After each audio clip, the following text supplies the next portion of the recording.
구약성경 시편 34편 1절에서 9절까지 성경 말씀을 우리 스크린과 성경 보면서 함께 합독하도록 하겠습니다.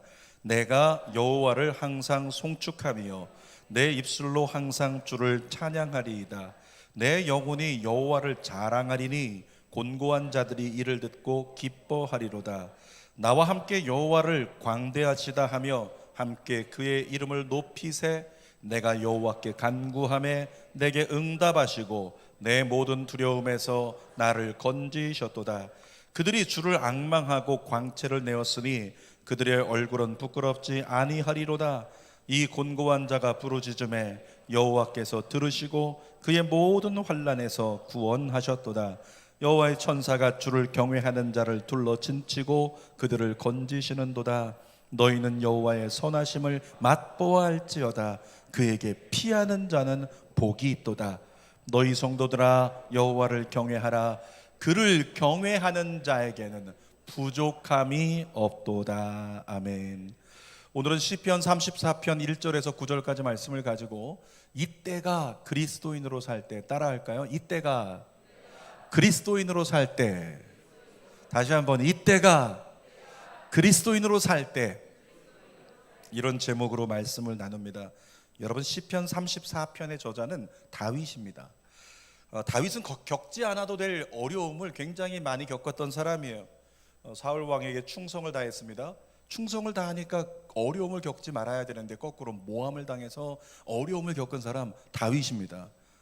막다른 길에 사울 왕에게 쫓기다가 막다른 길에 다다랐을 때 어디로 도망가야 될까 고민하고 있는데, 대한민국으로 얘기하면 이겁니다. 도망가다가 더 이상 도망갈 곳이 없어가지고 저 북한으로 넘어가면 더 이상 못 쫓아오겠지.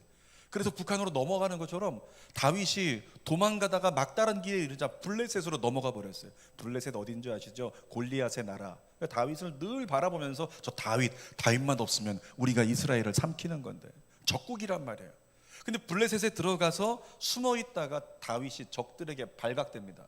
그리고 왕에게 끌려가서 다윗을 잡았습니다. 왕이여 보십시오. 그리고 데려가서 죽임을 당하게 하려고 했던 사건이 있었다는 거예요. 그때 다윗이 성경을 보니까 갑자기 막 침을 흘리기 시작하더니 미친 척하면서 벽에다가 머리를 들이받고 막 몸을 비비면서 그렇게 미친 사람처럼 행동하다가 가까스로 죽음을 면한 사건, 그 사건이 성경에 있어요. 근데 여러분, 그때 다윗이 풀려나서 정신을 차리고 하늘을 바라보며 펜을 들고 썼던 시, 그게 바로 시편 34편이에요. 구약을 대표하는 인물 다윗을 꼽을 수 있는데요, 다윗이 다윗 될 수 있었던 근거가 어디 있었을까요? 이렇게 얘기할 수 있습니다. 수많은 어려움과 역경이 있는데 그것을 이겨냈기 때문에, 그 모든 어려움을 이겨내면서 하나님의 구원하심을 경험하고 그 하나님이 구원의 하나님임을 찬송했던 사람이 다윗이었기 때문에 다윗은 하나님께 유명한 자가 되고 쓰임받을 수 있었다는 거죠. 여러분, 다윗을 통해서 확인되는 것처럼 그리스도인에게 어려움이라고 하는 고난의 과정은 전공 필수 과목이다라고 얘기를 할 수 있습니다. 고난 중에 하나님이 어떤 분이신지를 직접 경험해요. 그리고 그 하나님을 그때야 비로소 제대로 신뢰할 수 있는 것, 그것이 바로 예수 믿는 사람, 그리고 성경의 모든 인물을 통해서 주시는 하나님의 은혜더라고요. 오늘 저와 여러분들이 총체적인 코로나19의 고난 가운데 있습니다. 이 고난 가운데 하나님의 구원을 경험하십시오.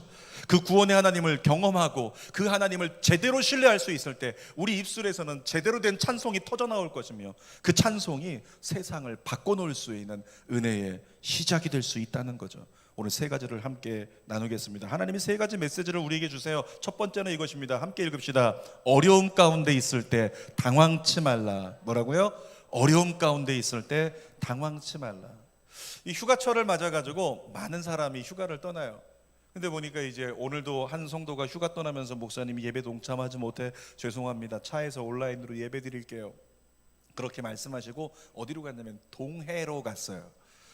여러분, 동해 갈 때 과거 같으면은 강릉 영동 고속도로나 아니면 저 미시령 고개길을 이렇게 지나가게 되는데, 요즘 같으면은 대부분 어디로 해서 갈까요?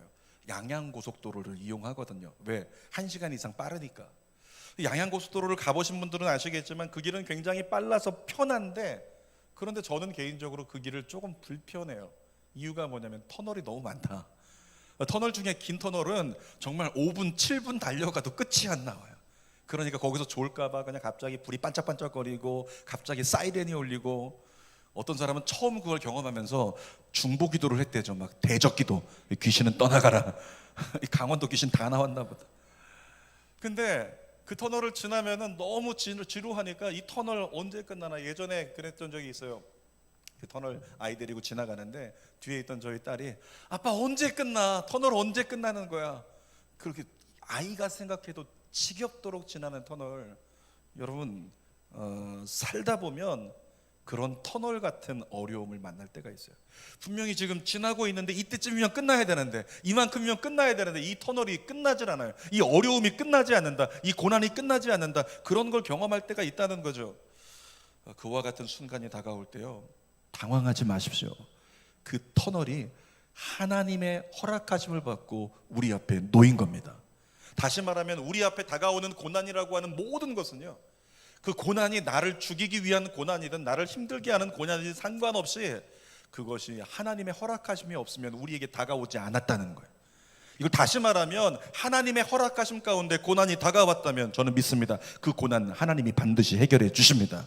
고난에서 하나님이 반드시 건져 주십니다.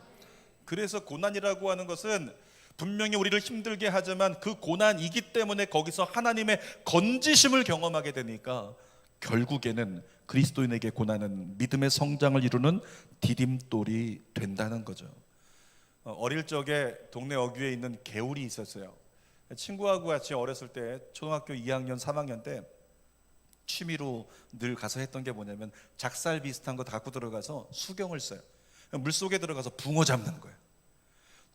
돌을 들쳐내고 수풀을 들쳐내면 거기 물고기가 나오는데 그걸 작살 같은 걸로 찍어서 잡아서 가지고 올라와요. 끓여 먹기도 하고 집에 어머니 가져다 주기도 하고 그랬던 일이 있었어요. 근데 한 번은 친구하고 물이 좀 비가 와서 많았을 때인데 분명히 다른 때와 똑같이 물고기 잡으러 들어갔는데 친구가 물에 들어가더니 갑자기 싱크로 다이빙인가 뭐 그런 비슷한 거를 들어갔다가 나왔다가 들어갔다 나왔다가 들어갔다 나왔다 이거 하고 있는 거예요. 제가 이제 친구가 들어갔으니까 저도 들어간다고 뛰어 들어갔는데 저도 똑같이 친구가 들어가면 제가 나오고 들어갔다 나왔다 들어갔다 나왔다.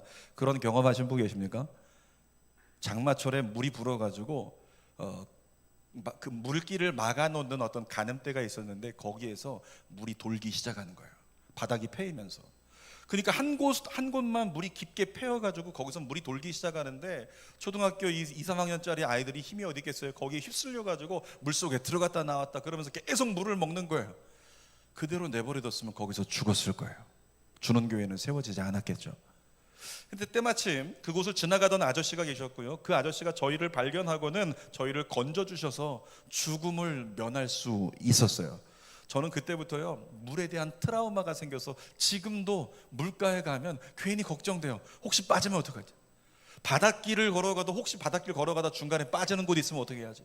이런 염려를 한다는 거죠. 제가 10대 시절 특히 중학교 시절에 살 때 가끔씩 죽고 싶다는 생각을 한 적이 있어요. 죽고 싶다라는 생각.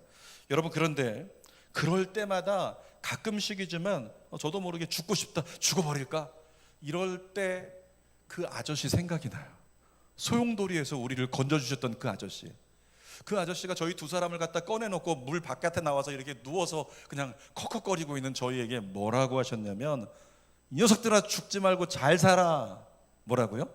죽지 말고 잘 살아. 옆에 분에게 눈빛으로 인사하겠습니다. 죽지 말고 잘 살자. 죽지 말고 잘 살자. 사역하다가 진짜 어려울 때요 이런 기도를 해본 적이 있어요. 하나님 소용돌이에서 죽을 뻔했는데 아저씨 보내주셔서 건져주셨잖아요. 하나님 지금의 어려움도 소용돌이처럼 헤어나올 길이 없네요. 지금도 돕는 자를 보내주세요. 그러면서 하나님께 제가 기도했던 적이 있어요. 하나님 소용돌이에서 나를 건지셨던 하나님, 구원하셨던 하나님, 지금도 이 문제의 소용돌이에 빠져서 제가 어쩔 줄 몰라 하는데 저를 좀 건져주세요. 그런 기도가 제게서 나오더라는 거죠. 어떻게 그런 기도를 할 수 있었을까요? 소용돌이에 빠졌던 경험이 있었기 때문에 그러는 거예요. 소용돌이에서 건짐을 받았던 경험이 있었기 때문에 그런 기도가 나오더라는 거죠. 여러분 다윗을 보십시오. 대적에게 쫓기면서 죽음의 문턱을 경험했습니다. 끌려가서 왕 앞에까지 끌려가서 이젠 적국의 왕 앞에 끌려갔으니 난 죽었다 생각을 하는 그런 상황이 다윗에게 얼마나 고통스러웠을까요? 다윗은 그런 생각하지 않았을까요? 사무엘 선지자가 나 왕 된다고 했는데, 사무엘 선지자가 나에게 기름 부으면서 하나님이 너와 함께 하실 거야 이렇게 얘기했는데, 그런데 왜 내게 이런 일이 벌어지는가? 내가 주님을 위해서 열심히 헌신했고 주님을 위해서 최선을 다해서 여기까지 달려왔는데, 난 신앙생활을 통해서 자녀들을 길러냈는데 왜 나에게 이런 일이, 왜 내가, 그런 답답함이 다윗 안에 있었을 거예요. 여러분, 다윗에게 있어서 주어진 현실은 너는 왕이 될 거야, 하나님이 너와 함께 계셔, 이것과는 전혀 다른 현실이었어요. 도망자가 됐고 적국의 포로로 잡혀서 즉결 심판 직전까지 갔던 다윗. 그런데 다윗이 뭐 했습니까? 그 순간에 하나님께 기도했다는 거예요. 시편 34편 6절 말씀을 같이 읽어보겠습니다. 시작. 이 곤고한 자가 부르짖음에 여호와께서 들으시고 그의 모든 환난에서 구원하셨도다. 이런 거예요. 막 질질 끌려서 왕 앞으로 끌려가면서 다윗이 어쩔 줄 몰라 하면서 그 곤고해진 심령 가운데, 곤고함이라고 하는 거의 쓰러져 가는 거거든요. 거의 슬픈 인생, 포기한 인생. 근데 다윗이 하나님께 기도하는 거야. 곤고한 자가 부르짖음에 하나님 도와주세요, 하나님 도와주세요. 그렇게 기도하고 있는데 그때 하나님이 말도 안 되는 결과를 다윗에게 허락해 주십니다. 다윗이 뭐 하기 시작했다고요? 갑자기 기도하다 말고 미친 짓 하기 시작하는, 갑자기 기도하다 말고 침 흘리기 시작하더니 미친 소리를 내고 미친 사람처럼 행동하기 시작합니다. 말도 안 되는 역사가 일어나기 시작하는데, 블레셋 왕이 다윗을 모를 리가 있습니까? 절대 모를 수가 없어요. 그런데도 불구하고 블레셋 왕은 아비멜렉이 바라볼 때 다윗을 다윗으로 알아보지 못했어요. 성경을 보니까 다윗으로 알아보지 못하고 그냥 미친놈 중에 한 사람으로 취급했습니다. 그러니까 오히려 신하들을 막 뭐라고 하면서, 이렇게 미친 사람을 내 앞에 데려와가지고 나를 갖다 힘들게 하느냐, 귀찮게 하느냐, 시간이 내가 그렇게 많은 줄 알아? 그러면서 오히려 신하들을 핀잔 주고 혼냈던 아비멜렉 왕이었어요. 그러면서 저 미친놈 쫓아내, 이렇게 해서 다윗을 쫓아내게 된 거죠. 그렇게 다윗은 자유의 몸이 되었습니다. 자유의 몸이 된 다윗이 블레셋에서 쫓겨나가지고 한적한 곳에서 등을 이렇게 기대고 하늘을 쳐다보니 날이 저물고 있고 하늘에 별이 보이기 시작해요. 근데 그 하늘을 쳐다보면서 다윗이 서러운 눈물을 흘렸을 거예요. 내가 이렇게 미친 짓까지 해가면서 이렇게까지 살아야 되나? 이런 생각을 했겠죠. 그런데 동시에 다윗은 깨달았습니다. 그 순간에 하나님이 나를 도와주셨구나, 이것을 깨달았다는 거예요.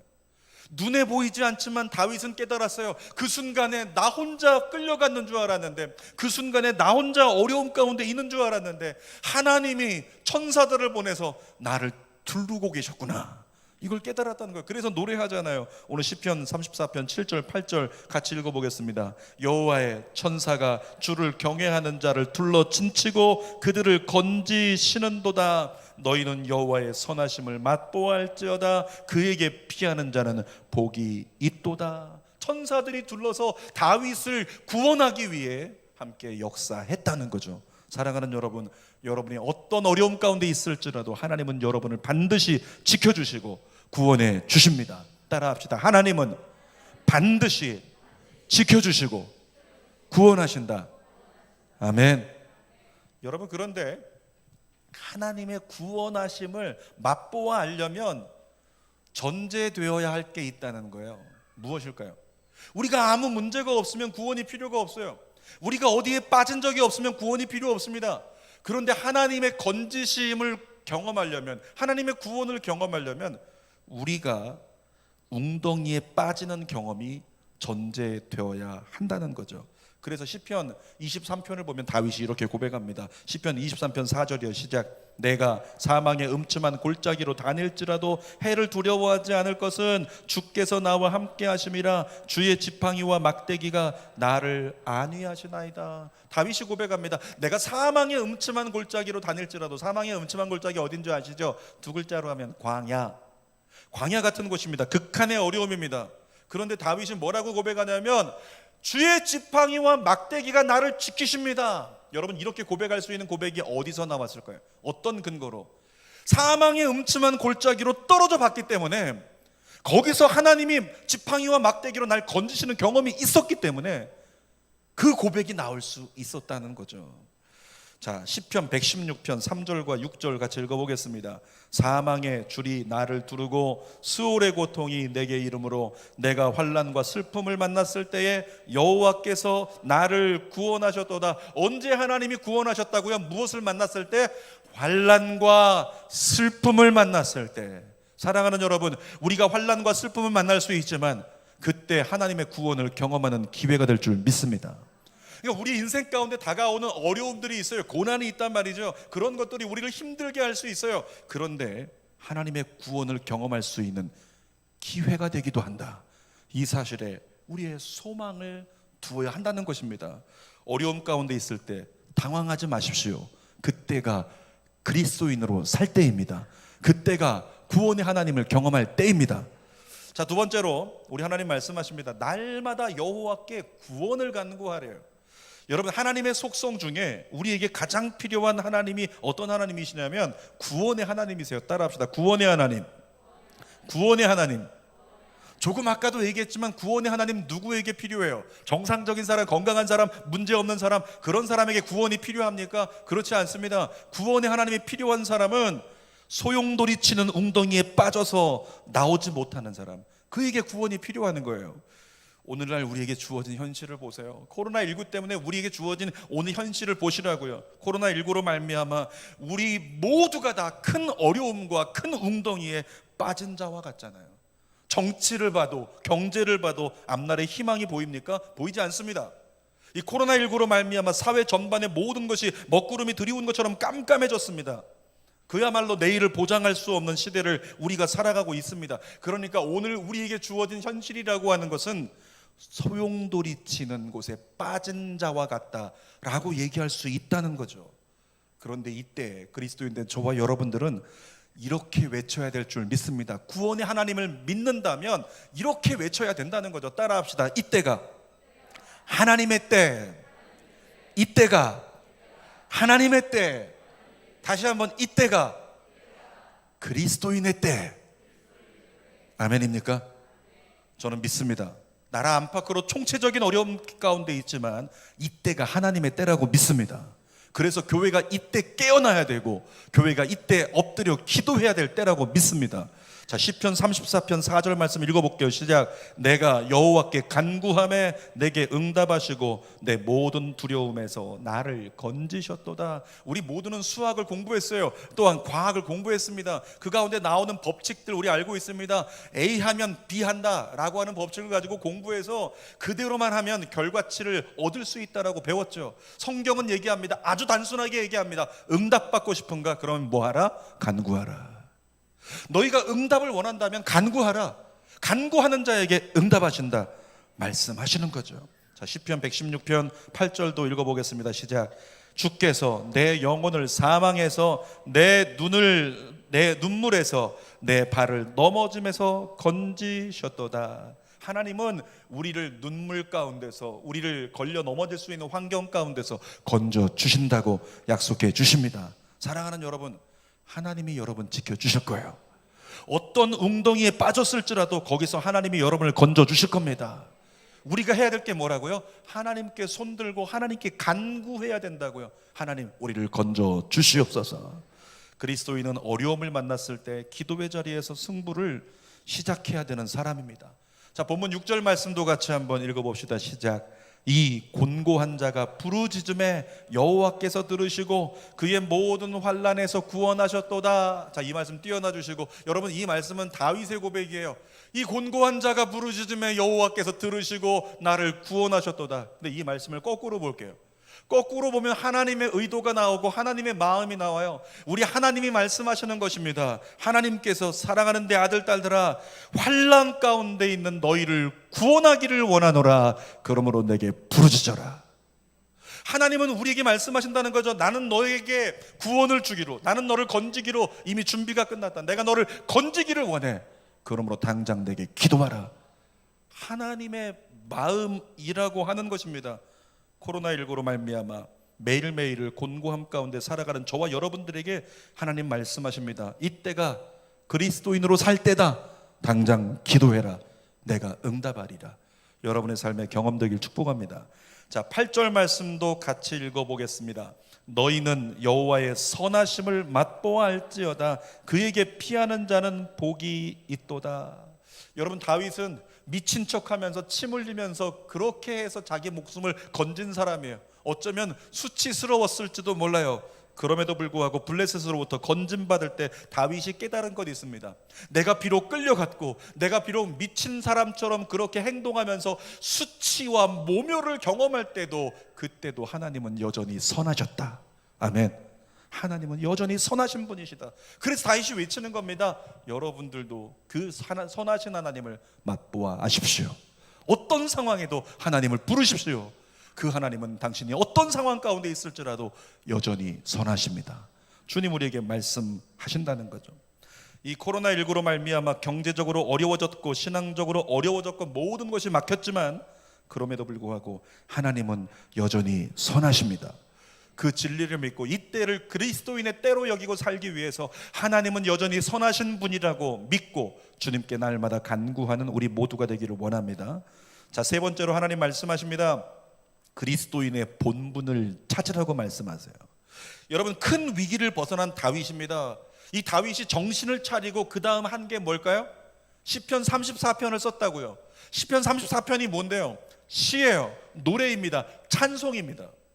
다윗이 큰 어려움을 모면한 가운데 정신 차리고 하나님을 찬양하기 시작했다는 거죠. 특별히 1절 말씀 보세요. 자, 1절 읽겠습니다. 내가 여호와를 항상 송축하며 내 입술로 항상 주를 찬양하리이다. 여러분, 항상이라고 하는 단어가 2번 나왔는데 다윗의 마음은 이것입니다. 나는 내 입에서 찬송 소리를 그치지 않을 겁니다. 계속 찬송할 거예요. 나는 어떤 상황에도 하나님을 찬양할 겁니다. 계속 어떤 상황에도. 이런 고백을 다윗이 쏟아내고 있는 거예요. 그러면서 우리에게 외치는 거죠. 여러분들도 어떤 상황이 다가온다 할지라도 당신들이 미친 자와 같이 조롱당하고 그렇게 미친 자와 같이 행동해야 되는 그날이 온다고 할지라도 그럼에도 하나님을 계속 찬양하십시오. 우리에게 도전하고 있는 거죠. 여러분, 다윗이 이렇게 찬양할 수 있었던 근거가 뭘까요? 자신이 극한의 어려움 가운데서 기도를 통해 하나님의 구원을, 건지심을 경험했기 때문이에요. 그 하나님을 경험하니까 그 하나님을 찬양하지 않을 수 없는 다윗의 인생이 되었다는 거죠. 다시 한번 8절 말씀 읽어봅시다. 시작. 너희는 여호와의 선하심을 맛보알지어다. 그에게 피하는 자는 복이 있도다. 다윗은 어려움 가운데 하나님의 건지심을 경험하면서 나는 나 혼자 있다고 생각했는데, 끝났다고 생각했는데, 수치스럽다고 생각했는데 여전히 선하신 하나님 함께 계셨구나. 천사들과 함께. 그래서 그 하나님을 맛보았잖아요. 그 하나님을 맛보아 알라고 또 우리에게 고백하고 찬송할 수 있었던 거죠. 사랑하는 여러분, 우리가 기억해야 될 위대한 진리가 있습니다. 오늘 이 진리를 가슴에 새기십시오. 따라합시다. 하나님은 여전히 선하십니다. 하나님은 여전히 선하십니다. 여러분, 전 세계가 직면한 현실을 보세요. 어제 뉴스 보셨습니까? 미국에 그저께 하루 확진자가 몇 명이라고요? 5만 명이래요. 하루 확진자가 5만 명. 수치가 가늠이 되십니까? 하루에 5만 명씩. 열흘이면 50만 명, 100일이면 500만 명. 이거 엄청난 수치죠. 이 코로나19라고 하는 가운데 정말 이제는 뭐 답이 없다라고 여기는 시대를 살아가고 있어요. 근데 어제 또 어떤 뉴스를 보니까 이 코로나19가 이 변이를 잘 일으킨다고 하잖아요. 그런데 이 녀석이 변이를 일으키면서 점점 강력해진대요. 그러더니 처음 출몰했을 때보다 지금 6배 강해진 것이 발견됐다. 이런 의학계 보고도 나와 있더라는 거예요. 이 이야기가 무엇을 시사하냐면 코로나19는 점점 변이가 더 커진다는 거예요. 더 변이 되고 더 변이 되고 더 배수가 돼서 변이가 된다. 다시 말하면 코로나19는 너희가 잡을 수 없다. 이런 논리에까지 다다를 수 있는 거예요. 코로나19는 아예 어쩌면은 이제 평생 동반자처럼 더불어 살아가야 될 수도 있다. 그런 시대를 우리가 살아가고 있다는 거죠. 상황이 이렇듯이 총체적으로 어렵지만 그리스도인은 이렇게 선포해야 될 줄 믿습니다. 그럼에도 불구하고 하나님은 여전히 선하십니다. 여러분, 하나님이 여전히 선하신 분이라는 것이 믿음의 기초가 될 수 있을 때 우리는 하나님 찬송할 수가 있는 거예요. 이스라엘이 애굽에서 살면서 잘 살았어요. 요셉 때문에 그냥 편안하게 살았어요. 고센 땅에서. 그러다가 요셉을 알지 못하는 바로 왕이 나타나가지고 이스라엘 백성들을 핍박하기 시작하는데 이스라엘 백성들 어떻게 됐습니까? 죽을 만큼 힘들었어요. 극심한 고통을 당했습니다. 이스라엘이 극심한 고통을 당할 때도 하나님은 여전히 선하셨습니다. 이스라엘 백성들이 광야로 나갔어요. 광야 나갔다가 전염병이 돌아가지고 수만 명이 죽었어요. 수만 명이 죽어가고 있는데도 하나님은 여전히 선하십니다. 불뱀이 광야에서 튀어나와가지고 불평하는 이스라엘 백성들을, 원망하는 이스라엘 백성들을 물어서 다 죽여요. 그들이 불뱀에 물려 죽어가고 있는 상황 중에도 진리는 무엇일까요? 하나님은 여전히 선하십니다. 6.25 전쟁을 통해서 남북이 초토화되었을 때도 우리가 인정할 수밖에 없는 진리는 하나님은 여전히 선하십니다. 포괄적 차별금지법이요, 우리가 막으려고 반대한다고 하지만 제정이 될 가능성이 많아요. 여러분, 포괄적 차별금지법이 제정되었다, 그런 순간이 와도 하나님은 여전히 선하십니다. 세상이 우리가 원하는 대로 돌아가지 않는다, 내가 원하는 대로 되지 않는 결과가 우리 자녀의 미래에 주어진다, 그럼에도 불구하고 하나님은 여전히 선하십니다. 아멘입니까? 여러분, 그 아멘이 우리 안에서 가능할 때 우리는 범사에 감사할 수 있는 겁니다. 사랑하는 여러분, 오늘을 찾아온 주어진 현실, 그것이 어려움이든 고난이라고 하는 터널이든 코로나19로 말미암는 총체적인 그 두려움의 시간이든 상관없이 하나님은 여전히 우리에게 선하신 분이십니다. 그 하나님을 찬양하십시오. 어떤 상황인가, 어떤 상태인가 상관없이 선하신 하나님을 찬양하십시오. 이렇게 여러분에게 말씀드립니다. 내게 주어진 결과가 최악이라도 하나님 찬양하시라고요. 성경에 보니까 최악의 상황을 만난 사람이 있어요. 다니엘 아시죠? 다니엘을 보니까 정말 주어진 상황이 최악이었어요. 하나님을 끝까지 신뢰했는데 다가온 건 7배 더 뜨거워진 풀무불에 던져지는 것, 이것이 다니엘에게 주어진 결과였어요. 최악이었어요. 사자굴에 던져지는 것 최악이었어요. 그럼에도 불구하고 다니엘은 어떻게 했습니까? 끝까지 하나님은 선하신 분으로 믿고 그리 아니하실지라도 하나님을 찬송했어요. 여러분, 영화를 보신 분들 계신 줄 알지만 우리 대한민국에 하나님의 은혜를 주셔서 욥이라고 하는 사람을 이 시대에 만나볼 수 있는 한 인물을 허락하셨어요. 교회 오빠 이관희라고 하는 분이세요. 이 교회 오빠 이관희라고 하는 집사님도요, 마찬가지로 신앙은 여기 계신 우리 모두보다 더 좋아요. 목사인 저와 비교해도 제가 견줄 수 없을 만큼 그분의 신앙은 정말 복음적이고 그분의 신앙은 예수밖에 없는 신앙이에요. 그런 신앙을 가진 분인데 그분에게 다가온 상황은 최악이었습니다. 말기암 환자일 뿐만 아니라 말기암이 온 뼈를 통해서 온몸으로 다 전이돼 버려가지고 기도해도 찬양해도 고통은 줄어들지 않고 찬양할수록 기도할수록 고통이 더해져가는 그런 최악의 상황, 그것이 이관희 집사님에게 주어진 상황이었다는 거죠. 그런데 이관희 집사님이 그렇게 한국교회에 도전이 된 이유가 뭘까요? 그분은 끝까지 하나님을 찬양했어요. 숨이 넘어가면서, 복수가 이만큼 차가지고 숨이 막 넘어가고 있는데 아내의 손을 붙잡고 아내에게 얘기합니다. 아내를 부르면서 하나님은 여전히 선하신 분이죠. 온몸이 떨리는 가운데 하나님은 마지막 호흡으로 여전히 선하신 분이죠. 여러분, 저와 여러분이 그 고백할 수 있게 되길 축복합니다. 공교롭게도 오늘 할라스 찬양팀이 마지막 곡을 불렀는데 하늘 가는 밝은 길이에요. 이 찬송 어디서 부르는 찬송이에요? 장례식에서 부르는 찬송이에요. 저 고정관념에 묶여있는 전통교회에서 만약에 찬양 인도자가 주일 예배 때 이 찬송 부르면요, 다음 주에 잘려요. 장례식 만들려고 하냐, 장례나면 어떡하려고 그런 걸 불러.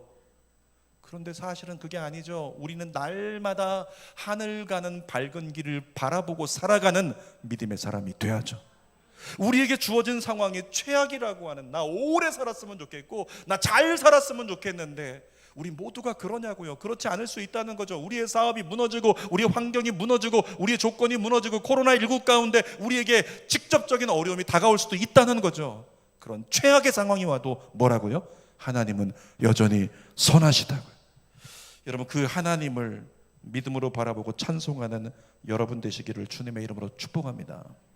사랑하는 여러분, 상황에 묶이지 말고 진리에 묶이는 예배자가 되십시오. 상황을 따르지 말고 진리를 따르는 예배자가 되십시오. 이미 여러분에게 하나님 역사하고 계십니다. 하나님은 여전히 선하십니다. 그 선하신 하나님이 여러분을 구원해 주십니다.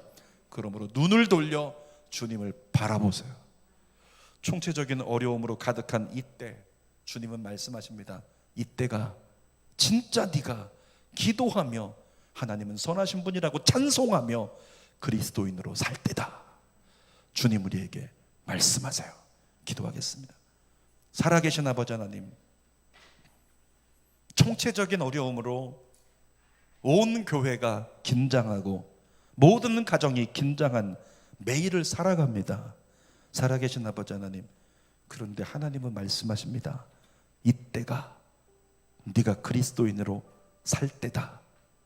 이때 기도하라. 이때 하나님 찬송하라.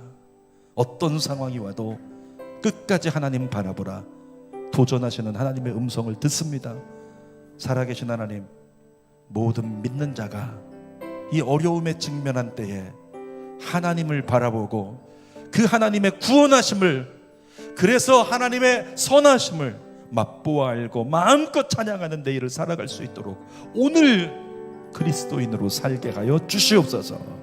예수님의 이름으로 기도하옵나이다. 아멘. 우리 두 손을 가슴에 대고 다윗과 같이 주님을 찬송하기를 원합니다. 어떤 상황에도 나는 항상 끝까지 하나님 찬송하리라. 왜? 하나님은 구원의 하나님이시기 때문에, 내 인생 최악의 상황이 와도 여전히 선하시기 때문에 나는 하나님을 끝까지 찬양하고 신뢰하리라. 그런 믿음의 사람 되겠습니다. 소원하는 마음을 가지고 찬송 부르며 하나님 보좌 앞으로 나갑시다. 모든 상황 속에서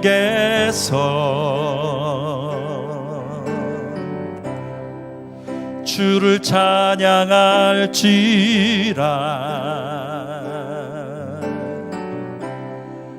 주는 너의 큰 상급,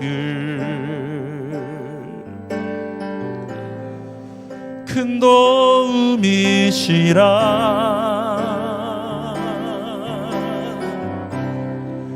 주의 얼굴 구할 때 주의 영을 부사 크신 사랑 안에서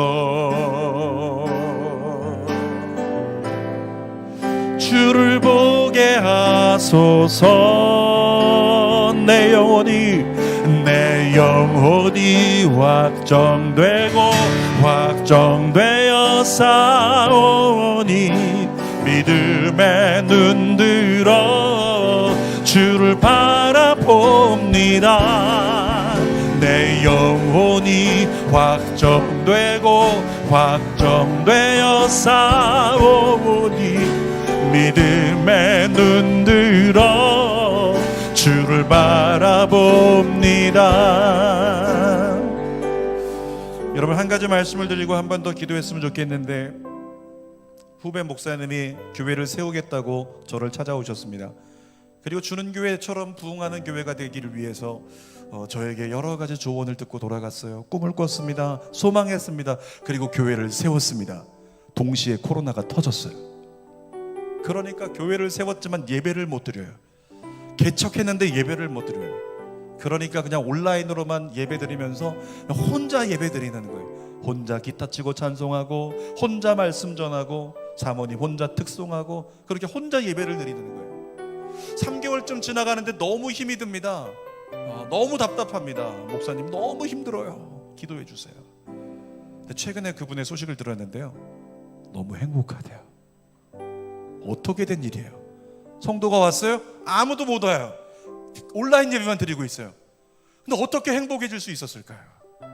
목사님, 이전에는 주어진 상황만 보고 아무도 못 오는 환경 된다고, 코로나 언제 끝나냐고 그것만 쳐다보고, 그리고 원망하고 불평하고 답답해했는데 어느 시점부터 하나님이 보이기 시작했대요. 그러면서 하나님은 선하신 분이라고 진짜 고백하기 시작하고, 하나님이 선하신 분이라고 찬송하는데 눈물이 흐르는데 그 눈물이 아프지 않고 그 눈물 속에 평안이 오더래요. 그리고 선하신 하나님이 느껴지기 시작하더래요. 그분의 음성이 들리기 시작하더래요. 하나님과 기쁜 교제가 시작이 됐어요. 그러면서 하나님을 예배한다는 것이 무엇인지 진실로 깨닫기 시작하니까 정말 행복하대요. 여러분에게 동일한 은혜가 임하길 축복합니다. 온라인으로 예배를 드리는 분들 가정 가운데 그 은혜가 임하기를 축복합니다. 우리 그 마음을 가지고 나도 그런 예배자로, 이때가 그리스도인으로 살 때니까 이때 하나님 경험하게 하옵소서. 그런 마음을 가지고 우리 한 번 더 내 영혼이 확정되고, 내 영혼이 확정되고 확정되어 싸우니 믿음에 눈들어 주를 바라봅니다. 내 영혼이 확정되고 확정되어 싸우니 믿음에 눈들어 주를 바라봅니다. 주를 찬양할 때, 주를 찬양할 때 주의 나라 이미 임했네. 주의 영원한 나라 보게 선하신 하나님을 찬양할 때, 주를 찬양할 때, 주를 찬양할 때 주의 나라 이미 임했네. 주의 영원한 나라 보게 하소서. 내 영혼이 확정되고 확정되어 싸우니 믿음에 눈들어 주를 바라봅니다. 내 영혼이 확정되고 확정되어 싸우니 믿음에 눈들어 주를 바라봅니다. 이 시간 통성으로